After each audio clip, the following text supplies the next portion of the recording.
আল্লাহ রাব্বুল আলামিন পবিত্র কোরআনুল কারীমের ভিতরে সূরাতুন নিসা 61 নম্বর আয়াতে কারিমার ভিতরে জানিয়ে দিলেন, وَإِذَا قِيلَ لَهُمْ تَعَالَوْا إِلَى مَا أَنزَلَ اللَّهُ وَإِلَى الرَّسُولِ رَأَيْتَ الْمُنَافِقِينَ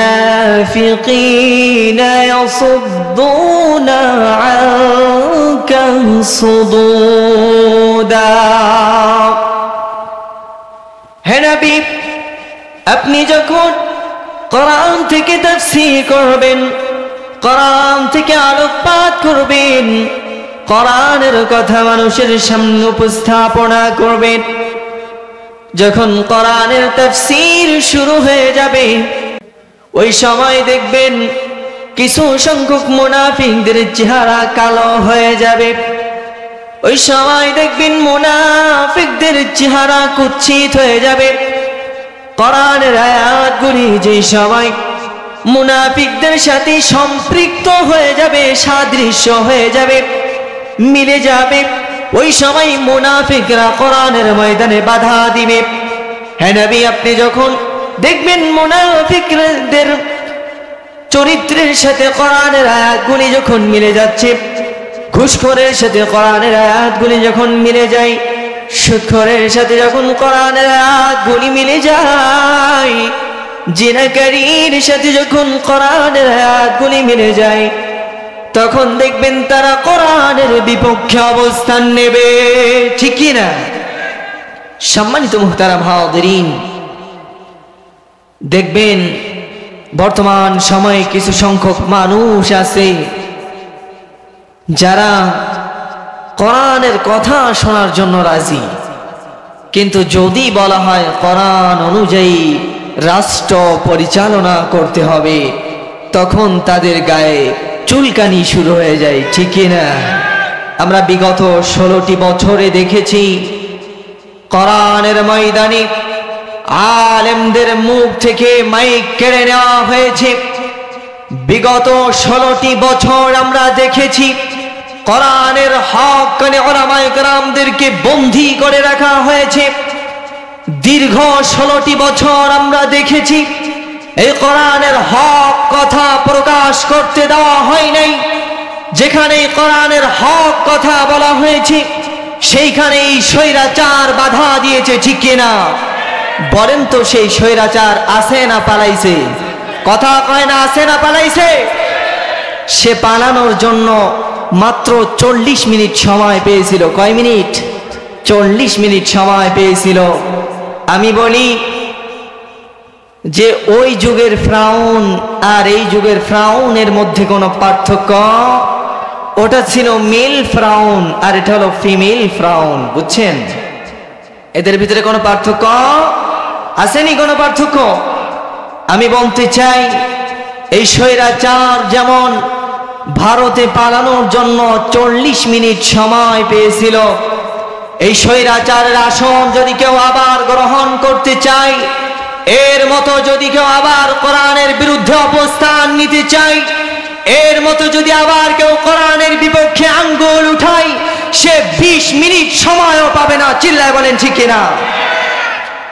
কথা ঠিক না বেঠিক? এ জাতি জেনে গেছে যে কোরআনের বিকল্প কোনো কিছু, কথা বলে না, কোরআনের বিকল্প কোনো কিছু নাই। ঠিক কিনা? আপনারা মানেন তো? মন থেকে মানেন?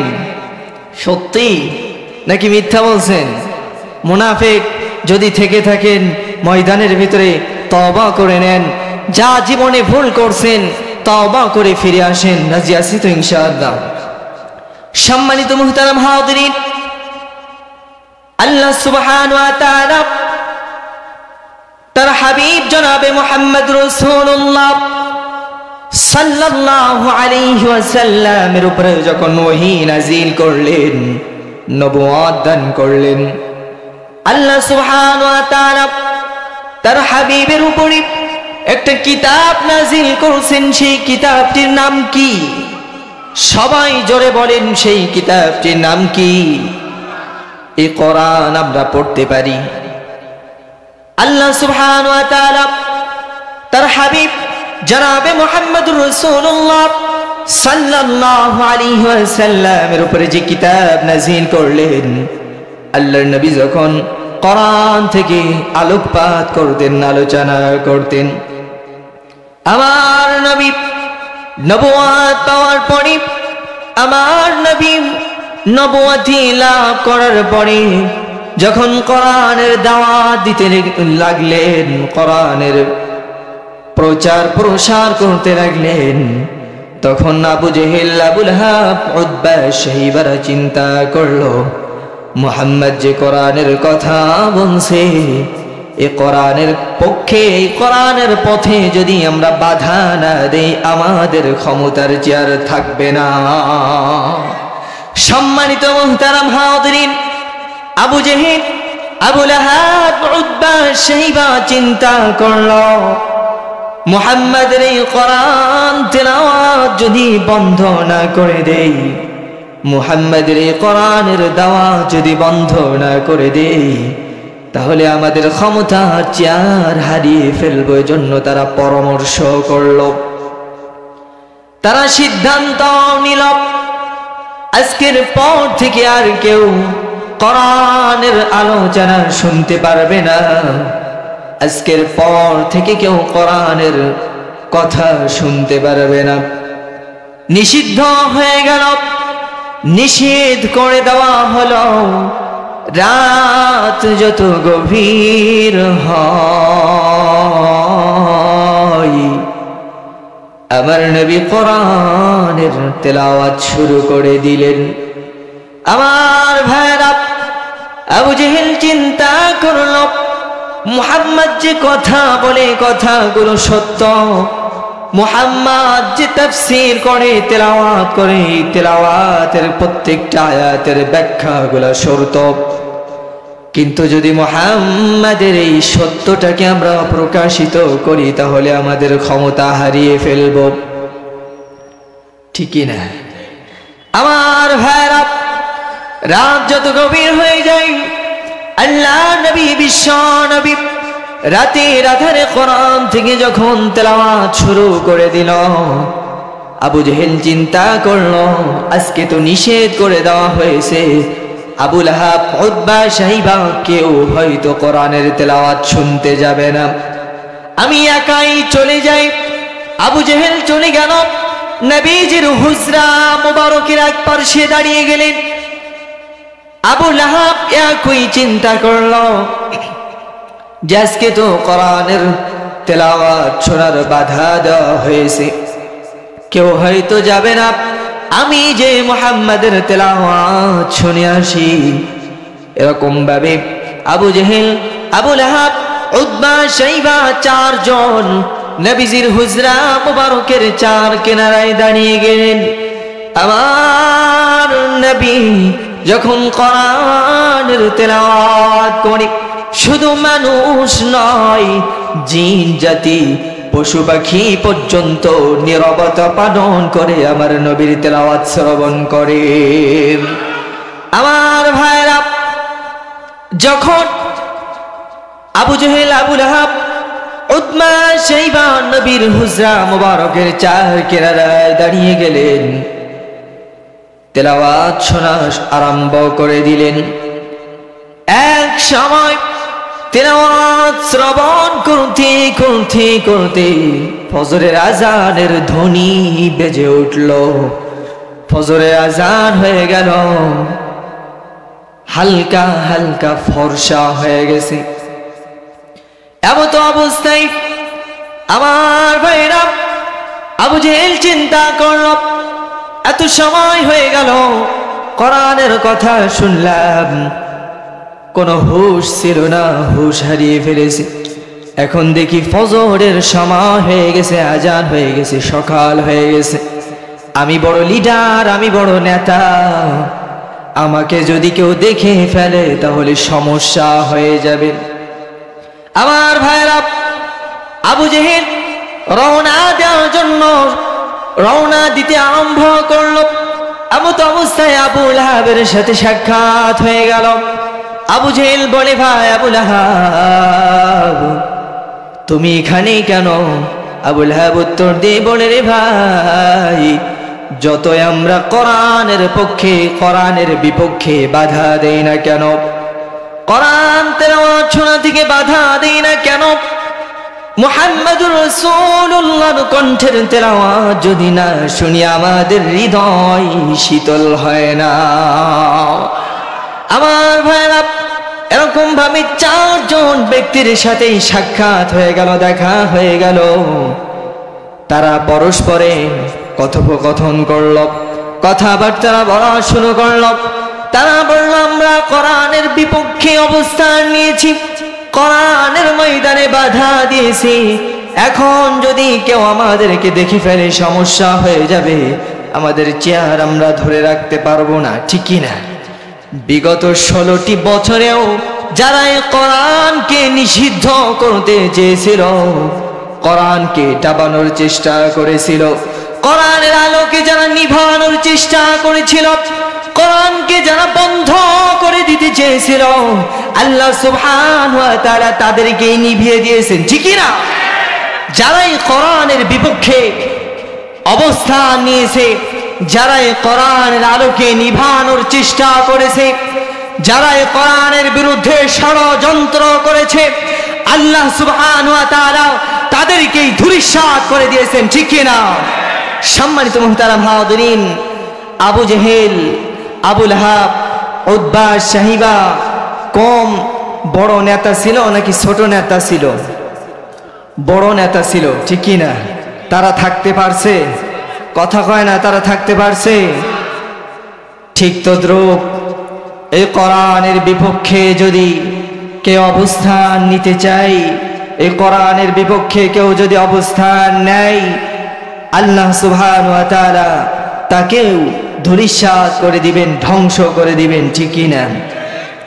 সম্মানিত মুহতারাম হাজিরিন, এজন্য আমরা সর্বদা কোরআনের পক্ষে থাকতে রাজি আছি তো ইনশাআল্লাহ। আমার ভাইরা, আল্লাহর হাবিব জনাবে মুহাম্মদ রাসূলুল্লাহ সাল্লাল্লাহু আলাইহি ওয়াসাল্লাম যখন মক্কা থেকে, যখন মদিনা থেকে মক্কা বিজয়ের উদ্দেশ্যে রওনা দিলেন, রওনা হচ্ছেন, এমত অবস্থায় আল্লাহ সুবহানাহু ওয়া তাআলা তার হাবিবকে এই সূরাটি উপহার দিলেন, যে সূরাটি আমি আপনাদের সামনে তেলাওয়াত করেছি। এই সূরাটি 30 নম্বর পারার প্রায় শেষের দিকে অবস্থান নিয়েছেন। এই সূরাটির নাম হলো সূরাতুন নাসর, সূরাতুন নাসর। আল্লাহর হাবিব জনাবে মুহাম্মদ রাসূলুল্লাহ সাল্লাল্লাহু আলাইহি ওয়াসাল্লাম যখন মদিনা থেকে মক্কা বিজয়ের উদ্দেশ্যে রওনা হচ্ছেন, এমত অবস্থায় এই সূরাটি যিনি নাজিল করছেন তিনি কে? আর জোরে আওয়াজ দিয়ে বলেন, তিনি কে? আল্লাহর হাবিব জনাবে মুহাম্মদ রাসূলুল্লাহ সাল্লাল্লাহু আলাইহি ওয়াসাল্লাম তিনিও এই দ্বীনকে প্রতিষ্ঠিত করার জন্য, কোরআনের আলোকে আলোকিত করার জন্য, তাফসীর করার জন্য, কোরআনের দাওয়াতকে পৌঁছে দেওয়ার জন্য নিজের জন্মভূমি ত্যাগ করেছেন, ঠিক কি না? আমার বন্ধুগণ, এই সূরা নাযিল হওয়ার পরে বিশ্ব নবী জনাবে মুহাম্মদ রাসূলুল্লাহ সাল্লাল্লাহু আলাইহি ওয়াসাল্লাম তিনি তার সাহাবীদের মাঝে এই সূরাটি তেলাওয়াত করলেন। তিনি সকল সাহাবীদের মাঝে জনসমুদ্র, অসংখ্য অগণিত সাহাবী, এই অসংখ্য অগণিত সাহাবীদের মাঝে যখন এই সূরাটি তেলাওয়াত করলেন, সব সাহাবীরা আনন্দে আত্মহারা হয়ে গেল। সব সাহাবীরা আনন্দিত হল, সব সাহাবীরা আনন্দ করতে লাগলো। একজন সাহাবী নাম হলো আব্দুল্লাহ ইবনে আব্বাস রাদিয়াল্লাহু তাআলা আনহু, তিনি কান্না শুরু করে দিলেন, তিনি কাঁদতে লাগলেন। আমার নবী বিশ্ব নবী জনাবে মুহাম্মদ রাসূলুল্লাহ সাল্লাল্লাহু আলাইহি ওয়াসাল্লাম আব্দুল্লাহ ইবনে আব্বাসকে জিজ্ঞাসা করলেন, এরে আব্দুল্লাহ, সব সাহাবীরা এই সূরার তেলাওয়াত শোনার পরে আনন্দে আত্মহারা হয়ে গেল, হাসি তামাশা শুরু করে দিল, আনন্দ উৎফুল্ল করা শুরু করে দিল। তুমি কেন কাঁদো? আব্দুল্লাহ ইবনে আব্বাস বলেন, ইয়া রাসূলুল্লাহ, ইয়া হাবিবাল্লাহ, আমি এই সূরার ভিতরে, আমি এই সূরার মধ্যে জানতে পেরেছি, এই সূরা দিয়ে আল্লাহ রাব্বুল আলামিন আপনার ওয়াফাতের সংবাদ দিয়েছেন, আপনার মৃত্যুর সংবাদ দিয়েছেন। এজন্য আমি আব্দুল্লাহ ইবনে আব্বাস কাঁদি। সব সাহাবীরা এই সূরার তেলাওয়াত শুনে, বিজয়ের কথা শুনে আনন্দে আত্মহারা হয়ে গেল, হাসি তামাশা শুরু করলো।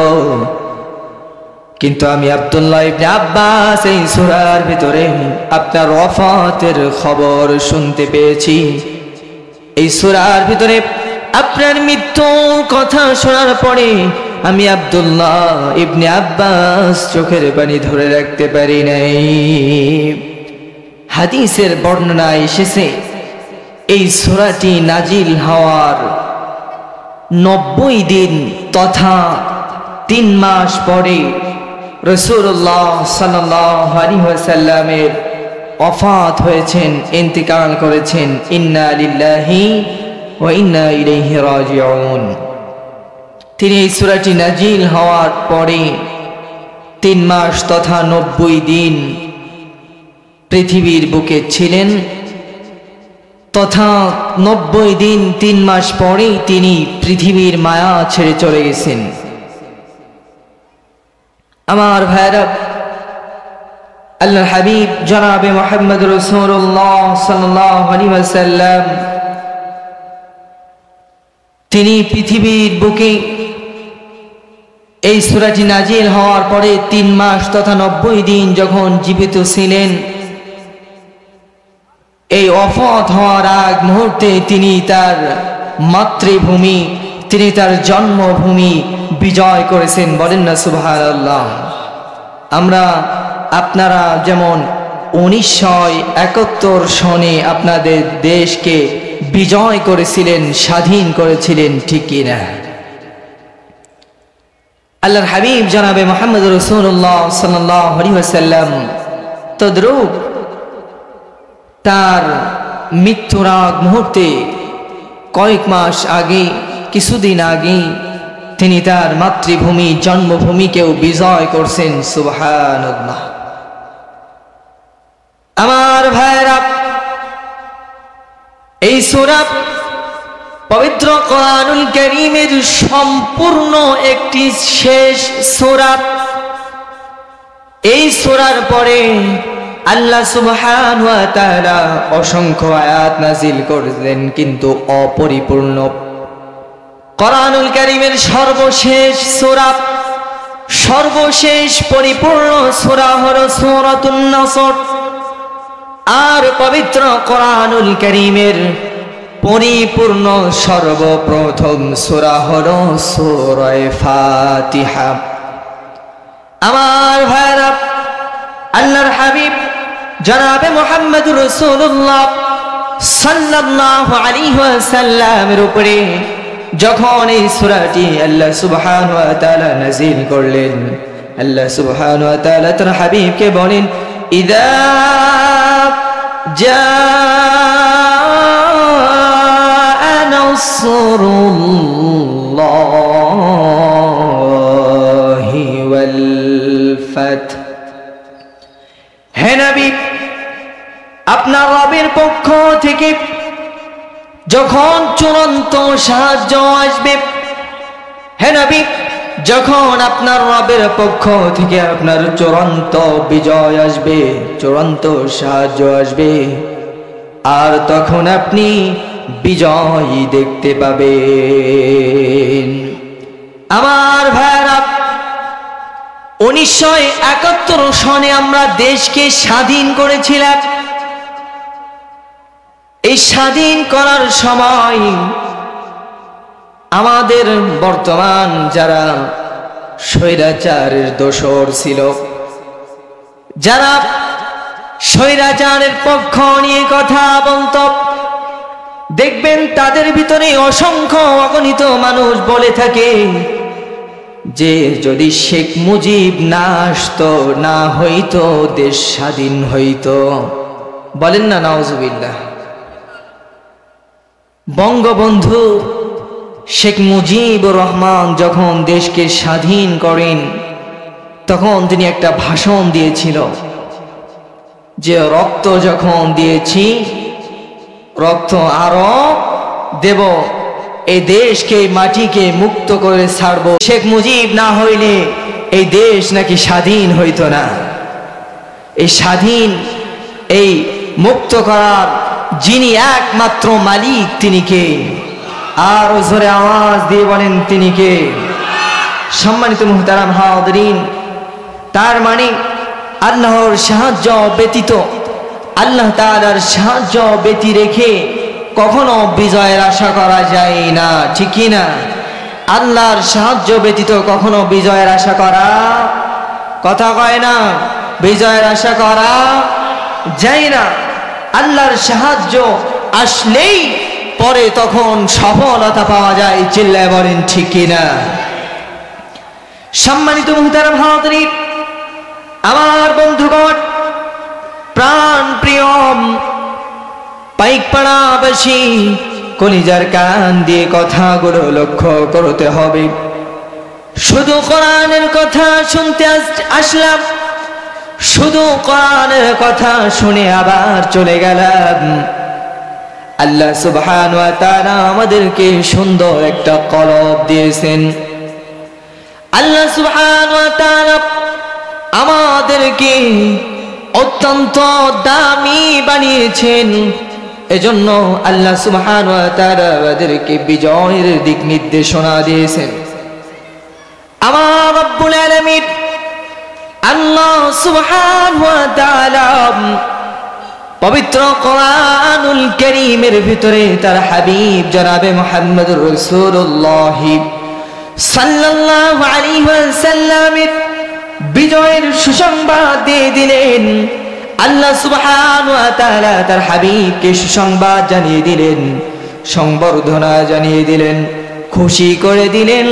আল্লাহ সুবহানাহু ওয়া তাআলা নিজেই বলেন, ইযা জাআ নাসরুল্লাহি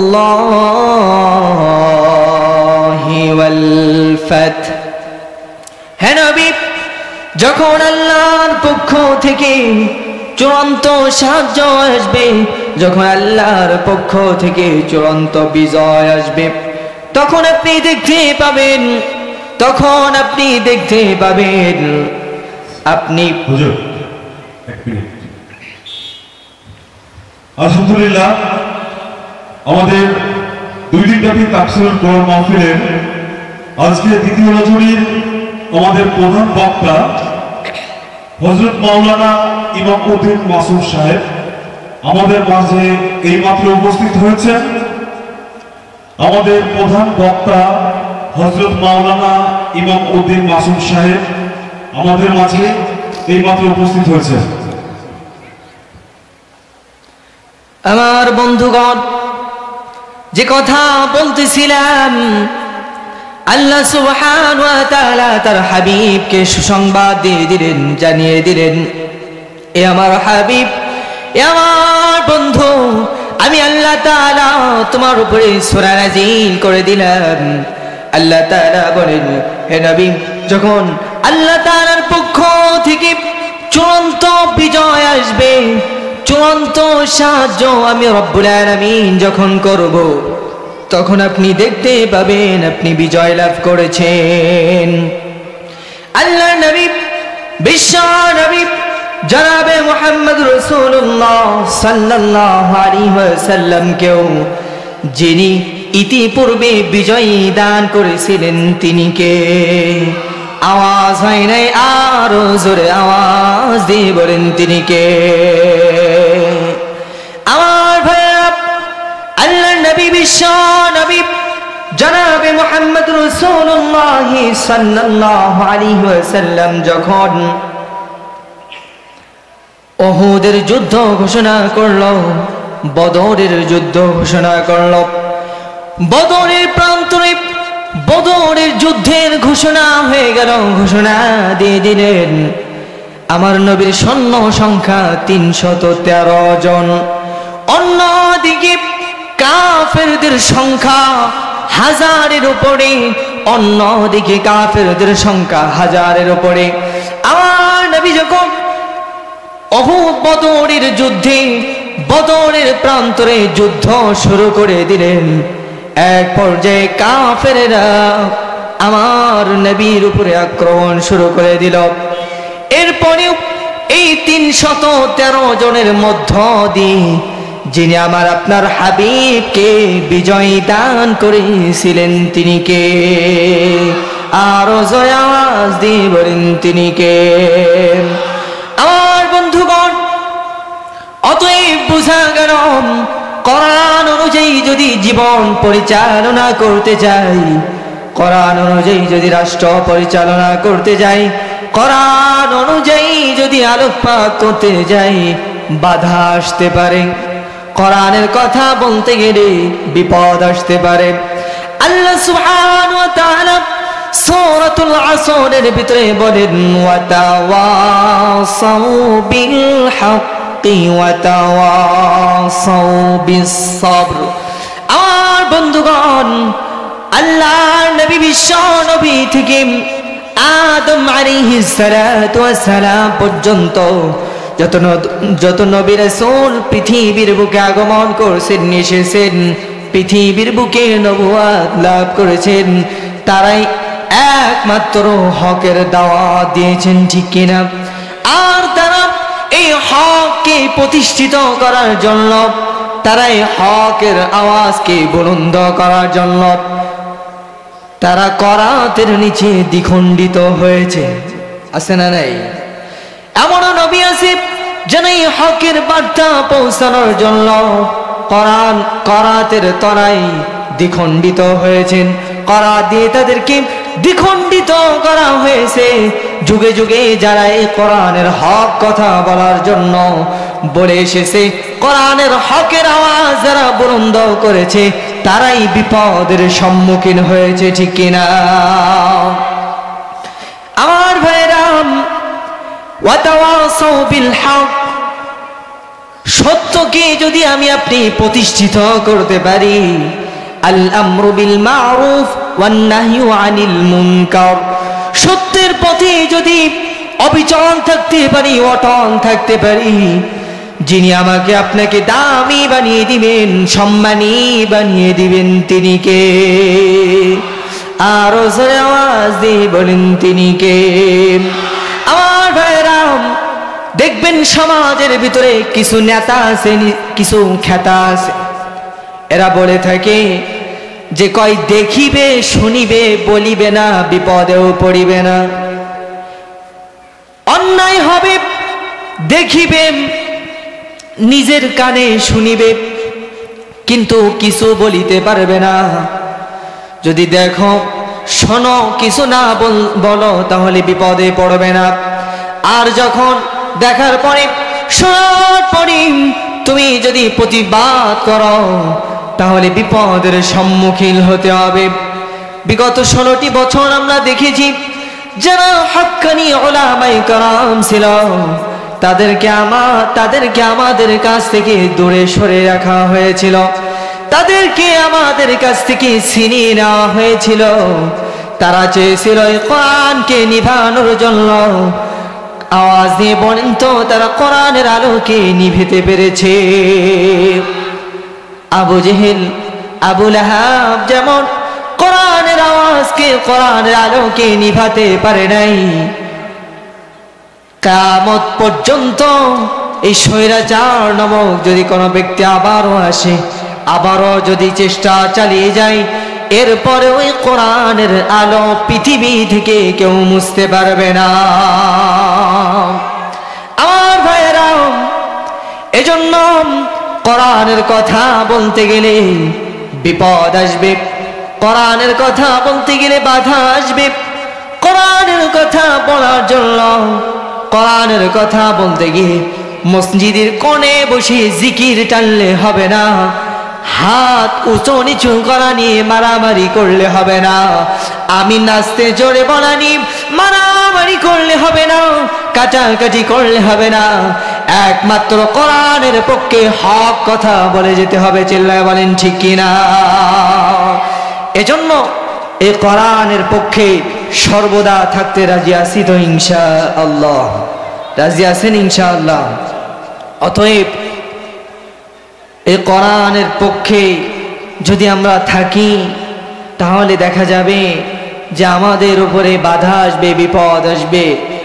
এর জন্য আল্লাহ সুবহানাহু ওয়া তাআলা আমাদেরকে সুন্দর একটা দিক নির্দেশনা, পথ দিয়ে দিয়েছেন। ওয়াতাওয়াসাউ বিস-সবর, সর্বদা ধৈর্য ধারণ করতে হবে। কি করতে হবে? এ কোরআনের কথা বলতে গেলে রাতের ঘুম বাগানে ঘুমাতে হতে পারে। বিগত 16টি বছর অসংখ্য গণিত ইসলামী আন্দোলনের যুবকদেরকে, ইসলামী আন্দোলন যারা করত তাদেরকে দেখেছি রাতের আধারে বালিশে মাথা দিতে পারে নাই এই একমাত্র কোরআনের কথা বলার জন্য। ঠিক কিনা?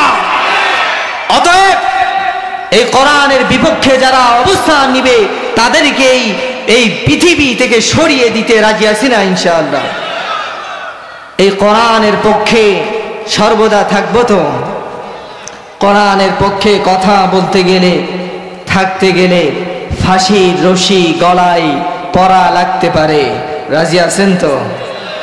এই কোরআনের পক্ষে কথা বলতে গেলে জেল হতে পারে। এই কোরআনের পক্ষে কথা বলতে গেলে জুলুম হতে পারে। এই কোরআনের পক্ষে কথা বলতে গেলে নির্যাতন হতে পারে। এই কোরআনের পক্ষে কথা বলতে গেলে নিজের জীবনকে উৎসর্গ করে দিতে হতে পারে। এরপরেও এই কোরআনের পথ থেকে পিছপা হওয়া যাবে না, যাবে না, যাবে না। ঠিক কিনা? সম্মানিত মুহতারাম হাজিরিন, এতটুকু শুনে যান আমলের নিয়তে যে আল্লাহর হাবিব জনাবে মুহাম্মদ রাসূলুল্লাহ সাল্লাল্লাহু আলাইহি ওয়াসাল্লাম তার এক হাদিসের ভিতরে বলেন, আল মারউ মা'a মান আহাব্বা, পৃথিবীতে যেই যাকে মহব্বত করবে, যেই যাকে ভালোবাসবে, যেই দলকে অনুসরণ করবে, অনুকরণ করবে, মানবে, কাল কিয়ামতের ময়দানে তার সাথেই তার হাসর নাসর হবে। এখন আমি আপনাদের কাছে জানতে চাই, আমি আপনি যদি নেতাকে খুশি করার জন্য কোরআনের বিপক্ষে চলে যাই, ওই নেতার সাথে আমাকে আপনাকে জাহান্নামে যাওয়া লাগতে পারে। ঠিক না? এ কোরআন এমন একটা কিতাব, যে কিতাবের কথা শুনলে, যে কিতাবের পক্ষে থাকলে যিনি সম্মান বাড়িয়ে দেন, দামি করে দেন, তিনি কে? আজ আপনারা এই যে মাইক, সাউন্ড, লাইট, প্যান্ডেল যা কিছু দেখছেন, এটা কোরআনের ওসিলায়। ঠিক না? আগামীকাল আর এখানে এত আয়োজন থাকবে, কথা কয় না? এখানে আর এত আয়োজন থাকবে, এই আয়োজন শুধুমাত্র কেবলমাত্র কোরআনের জন্য। ঠিক না? এজন্য এখান থেকে বোঝাতে চাই, বলতে চাই, আমি আপনি যদি আমার আপনার জীবনটাকেও এই কোরআনের রঙে রঙিন করতে পারি, কোরআন অনুযায়ী জীবন পরিচালনা করতে পারি, কোরআন অনুযায়ী আমার আপনার ঘর থেকে শুরু করে নিয়ে সংসদ ভবন পর্যন্ত যদি পরিচালনা করতে পারি, এই কোরআনকে যদি আমি আপনি সংসদ, এই কোরআন দিয়ে যদি আমি আপনি, কোরআন দিয়ে যদি আমি আপনি সংসদ পরিচালনা করতে পারি, সংসদে কোরআনের আইন যদি বাস্তবায়ন করতে পারি, সুদ, ঘুষ, জেনা, ব্যভিচার কোনো কিছুই থাকবে না। ঠিক কিনা? এজন্য এই কোরআনের পক্ষে সর্বদা সর্ব অবস্থায় অবিচল থাকতে হবে। আমার নেতা খুশি হলেও অখুশি হলেও যায় আসে না, ঠিক কি না? খুশি হলেও ভালো, অখুশি হলেও ওই নেতা তালাক, ওই নেতা কি তালাক। আমার আপনার এই কোরআনের কথা বলতে যে যদি আমার আপনার পরিবার পরিজন আত্মীয় স্বজন ছেলে সন্তানেরা আমার আপনার বিরুদ্ধে অবস্থান নেয়, বিপক্ষে চলে যায়, এতে আমার কোনো দুঃখ দ্বিধাদ্বন্দ্ব নেই। কারণ কোরআনের সাথে থাকলে যিনি সম্মান বাড়িয়ে দেন তিনি কে? আমরা দেখেছি যে আমাদের পাশে বসেই এক শ্রেণীর মানুষ আমাদের সাথেই বসেই বলতো, হুজুর একটু কোরআনের হক কথা বলেন, কোরআনের ব্যাখ্যা করেন, কোরআন দিয়ে কথা বলেন। কিন্তু এখন দেখি সেই বন্ধুরাই বলে যে কোরআনে কোনো রাজনীতি, কথা কয় না, কোরআনে কোনো রাজনীতি। কোরআনে রাজনীতি আছে না নাই? কথা কয় না, আছে না নাই? পবিত্র কোরআনুল কারীমের ভিতরে সূরা ইউনুস আছে না নাই? সূরা ইউসুফ আছে না নাই? ইউসুফ আলাইহিস সালাতু ওয়াস সালাম মিশরে জেলখানায় তালাবদ্ধ ছিলেন।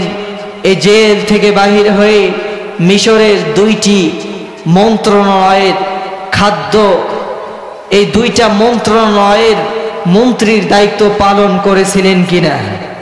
এই নবী আমার আপনার হাবিব সাল্লাল্লাহু আলাইহি ওয়াসাল্লাম সহ যত নবী পয়গম্বররা পৃথিবীতে আগমন করছেন আসছেন, সর্বত্র পয়গম্বররা রাজনীতি করেছেন, ঠিক না? আর এরা কয় কোরআন দিয়ে কোনো রাজনীতি হবে, কথা কয় না। কোরআনের কথা বললেই চুলকানি লেগে যায়। সে কথা আগেই বলেছি যে যখন কোরআনের কথা বলি বন্ধু শুনতে বড় ভালো লাগে, কিন্তু যেই বলি বন্ধু এ কোরআন দিয়ে তোমার পরিবার পরিজন আহাল যারা আছে তাদেরকে পরিচালনা করতে হবে, বন্ধুকে যখন বলি বন্ধু এ কোরআন দিয়ে রাষ্ট্র পরিচালনা করতে হবে, বন্ধুকে যখন বলি বন্ধু এ কোরআন দিয়ে সংসদ ভবন পরিচালনা করতে হবে, বন্ধু তখন শত্রু হয়ে যায়, ঠিক কিনা? এমন বন্ধুর দরকার, কথা কয় না, এমন বন্ধুর দরকার।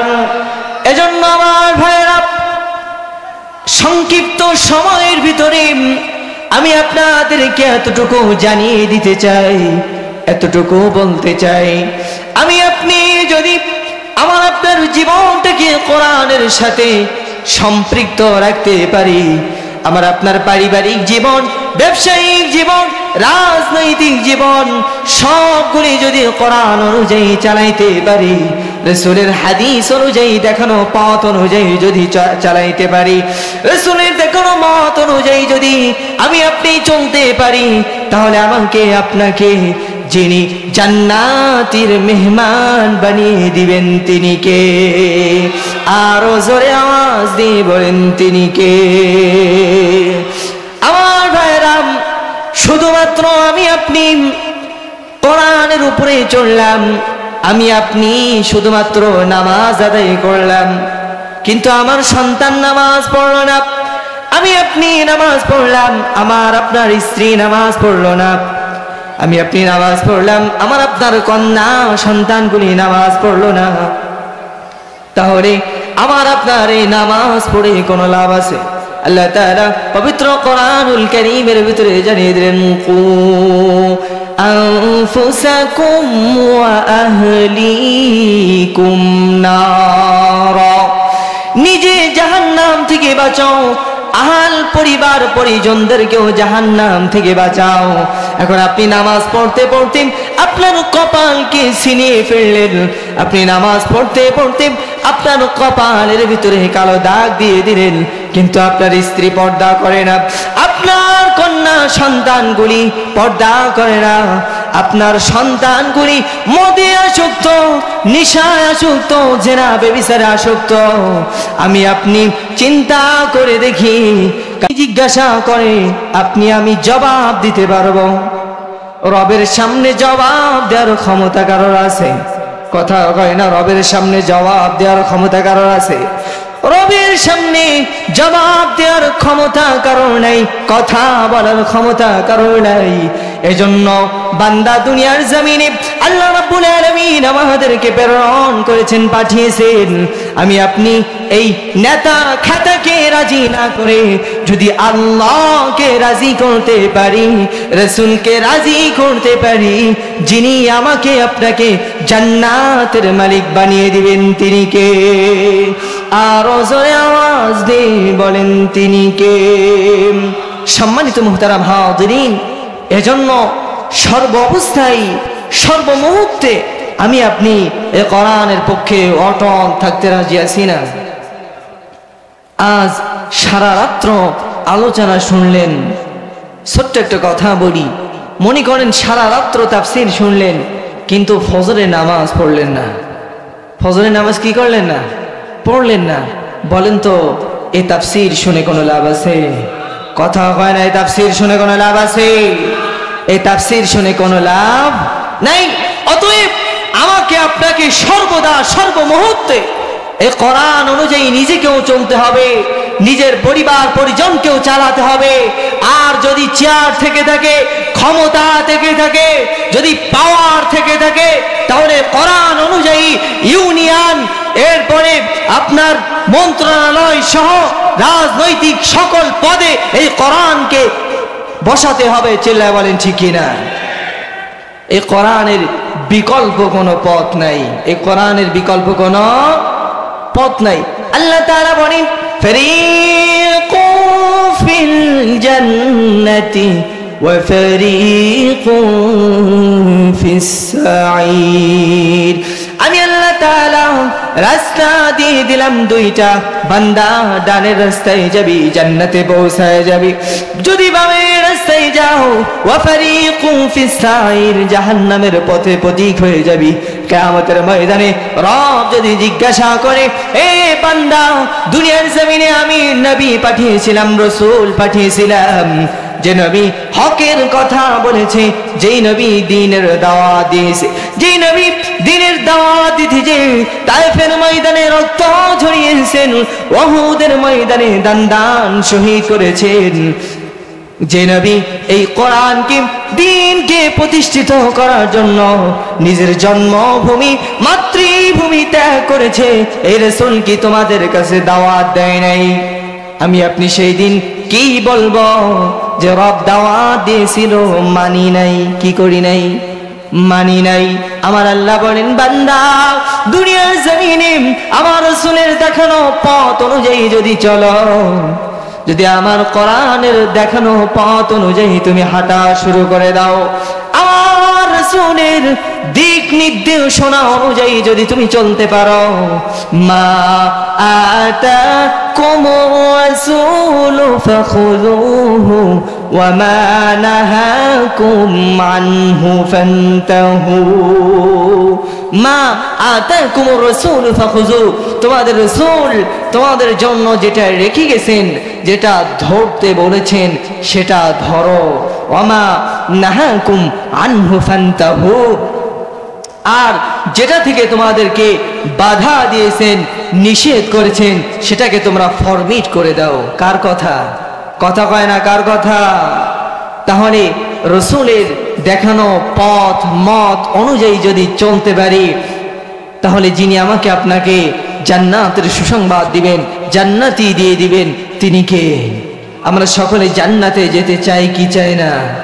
আরো জোরে আওয়াজ দিয়ে বলতে হবে, জান্নাতে যেতে চাই কি চাই না? জান্নাতে যেতে চাই। যারা জান্নাতে যারা যেতে চাই, জান্নাতের পথের পথিক যারা হতে চাই, তাদেরকে তো এই কোরআনের পথে চলা লাগবে, ঠিক কি না? জান্নাতে যারা যেতে চাই, রাসূলের দেখানো মতে পথে তাদেরকে চলা লাগবে, ঠিক কি না? না হয় আমি আপনি মনে চাইলো জান্নাতে চলে গেলাম, এত সহজ? জান্নাত এত সহজ? আল্লাহর নবী বিশ্ব নবী জনাবে মুহাম্মদ রাসূলুল্লাহ সাল্লাল্লাহু আলাইহি ওয়াসাল্লাম তার হাদিসের ভিতরে বলেন, দুনিয়াটা হলো মুমিন যারা হবে, ঈমানদার যারা হবে, আল্লাহ তাআলা নিজেই বলেন ঈমানদার কারা হবে, মুমিন কারা হবে, আল্লাহ তাআলা নিজেই কোরআনুল কারীমের ভিতরে অসংখ্য অগণিত জায়গায় জানিয়ে দিলেন, قد أفلح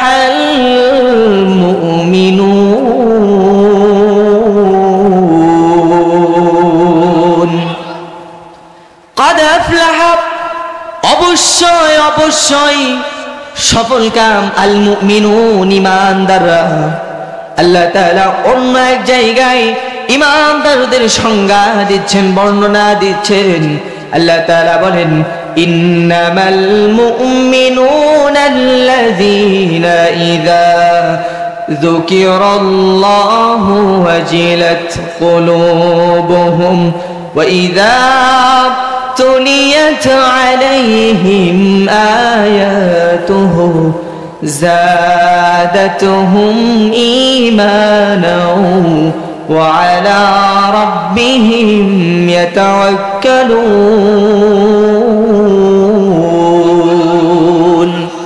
الله تعالى বলেন ইন্নামাল মুমিনুন, নিশ্চয় ঈমানদার কেবলমাত্র তারা, নিশ্চয়ই মুমিন কেবলমাত্র তারা, নাল্লাযীনা ইযা যুকিরাল্লাহ, যখন তাদের সামনে, যখন তাদের বলতে ঈমানদারদের সামনে কোরআনের ব্যাখ্যা করা হয়, যখন কোরআনের কথা বলা হয়, যখন ঈমানদারদের সামনে কোরআনের তাফসীর করা হয়, আল্লাহ তাআলা বলেন ওয়াজিলাত কুলুবুহুম, ঈমানদারদের প্রথম নাম্বার কারণ হলো, ঈমানদার চেনার প্রথম নাম্বার বৈশিষ্ট্য হলো এই কোরআনের কথা শোনার পরে ঈমানদার যারা হবে কেবলমাত্র ওয়াজিলাত কুলুবুহুম, তাদের কলব বিগলিত হয়ে যাবে।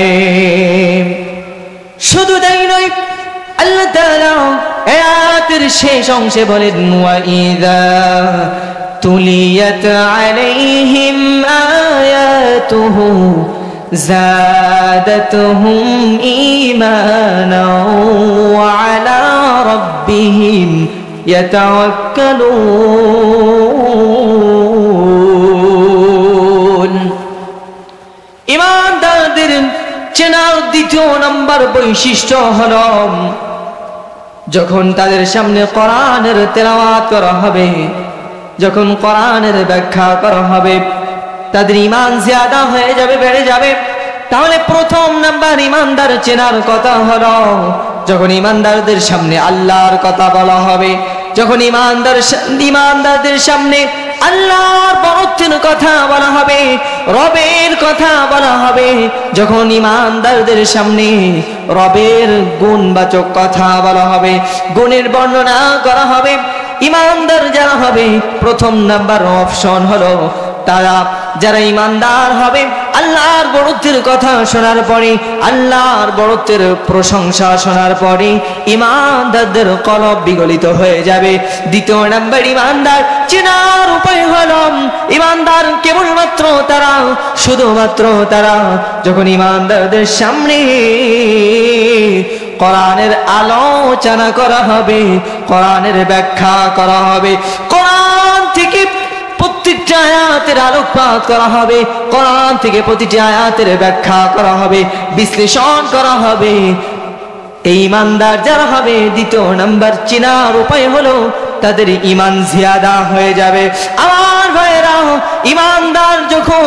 ঈমানদাররা যখন কোরআনের তেলাওয়াত শুনবে, কোরআনের আয়াতের ব্যাখ্যা শুনবে, তখন যিনি এই ঈমানদারদের মুমিনদের ঈমান জিয়াদা করে দিবেন, বৃদ্ধি করে দিবেন, তিনি কে? আরো জোরে আওয়াজ দিয়ে বলেন তিনি কে? আল্লাহ রাব্বুল আলামিন এই ঈমানদারদের জন্য সুসংবাদ জানিয়ে দিলেন। নিজেই রব আমাদেরকে বলেন কেবলমাত্র একমাত্র শুধুমাত্র সফল কাম হলো তারা যারা হবে ঈমানদার। এখন আমি আপনি নামাজ পড়লাম, নামাজ শেষ করে মসজিদ থেকে বাহির হয়ে সুদ খাইলাম। নামাজ পড়লাম, নামাজ পড়ার পরে আমি আপনি মসজিদ থেকে বাহির হয়ে মদ পান করলাম। আমি আপনি অবৈধ পথে হাঁটলাম। আমি আপনি এই মসজিদ থেকে বাহির হয়ে জিনাহের ভিতরে লিপ্ত হয়ে গেলাম। আমি আপনি মসজিদ থেকে বাহির হয়ে মানুষের গীবত শিকায়াত করতে শুরু করে দিলাম। তাহলে আমি আপনি যে নামাজ পড়লাম, এই নামাজ দ্বারা আমার আপনার কোনো ফায়দা হবে না। এই নামাজ পড়ার দ্বারা আমার আপনার কোনো লাভ হবে না। কারণ আল্লাহ তাআলা নিজেই বলেন, ইন্নাস সালাতা তানহা আনিল ফাহশাই ওয়াল মুনকার। নিশ্চয়ই নামাজ, নিশ্চয়ই সালাত যারা সুন্দরভাবে আদায় করবে, পড়বে, যারা রবের দিকে আকৃষ্ট হবে, একমাত্র রবকে ভয় করবে, যিনি আমাকে আপনাকে মুনকার ফাহিশা কাজ থেকে, খারাপ কাজ থেকে বাঁচিয়ে যিনি দামি বানিয়ে দিবেন তিনি কে। এজন্য আমি আপনি এই নামাজ পড়লাম, কোরআনের কথা শুনলাম, কিন্তু কোরআন অনুযায়ী চললাম না। তাহলে এই কথা শোনার দ্বারা, নামাজ পড়ার দ্বারা আমার আপনার কোনো ফায়দা হবে? কথা বুঝতে পারছেন? কোনো ফায়দা হবে? অতএব আমি আপনি নামাজের দিকে মনোযোগী হব এবং নিজের আহাল পরিবার পরিজনদেরকে নামাজের তাগিদ দিব, নামাজের দিকে নিয়ে আসব। নিজে পর্দা করলাম, নিজে সব কিছু করলাম, কিন্তু নিজের স্ত্রীকে কন্ট্রোল করতে পারলাম না, নিজের মেয়েকে কন্ট্রোল করতে পারলাম না, পর্দানশীনা বানাইতে পারলাম না। তাহলে আমার আপনার কিয়ামতের ময়দানে যখন জবাবদিহিতা করা লাগবে, ওই দিন আমার আপনার অবস্থা কেমন হবে একটু চিন্তা করে দেখি। ওই সময় আমাকে আপনাকে যখন জিজ্ঞাসা করবে, কি জবাব দিবেন? কোনো জবাব আছে? এজন্য আমি আপনি এসেছি, আমি আপনি এই পৃথিবীতে অল্প দিনের মেহমান। এই অল্প সময়ের ভিতরে আমি আপনি যদি জান্নাতের পথে হাঁটতে পারি, জান্নাতের পথে চলতে পারি, এই জান্নাতের পথে চলতে গেলে, কোরআনের পথে চলতে গেলে, রাসূলের দেখানো পথে চলতে গেলে আমাকে আপনাকে ঘুম থেকে ফারিগ হয়ে, আমাকে আপনাকে আরামের ঘুমকে হারাম করে জঙ্গলের ভিতরে ঘুমাইতে হতে পারে। এরপরেও এই পথ, এই মত ছাড়া যাবে না, ঠিক কিনা? রাজি আছেন তো ইনশাআল্লাহ? আপনারা সবাই রাজি আছেন তো ইনশাআল্লাহ? অতএব আপনারা এই কোরআনের ময়দানে যতটুকু কথা বললাম, কোনো নেতার খুশি করা যাবে না, কোনো খেতার খুশি করা যাবে না, আমার বাবাকে খুশি করার জন্য কোরআনের বিপক্ষে কথা বলা যাবে না, আমার নেতাকে খুশি করার জন্য কোরআনের বিপক্ষে চলা যাবে না, আমার আহাল পরিবার পরিজনদেরকে খুশি করার জন্য কোরআনের বিপক্ষে যাওয়া যাবে না, ঠিক কিনা? সর্বদা সর্ব অবস্থায় কোরআনের পক্ষে থাকতে হবে। এই কোরআনের পক্ষে থাকার কারণে যদি আমার বিরুদ্ধে সবাই চলে যায়, পক্ষে যিনি একজন যদি থাকে, তাহলে কোরআনের সম্মান যেমন আকাশ চুম্বি, রব আমার আপনার সম্মানকে আকাশ চুম্বি করে দিবেন।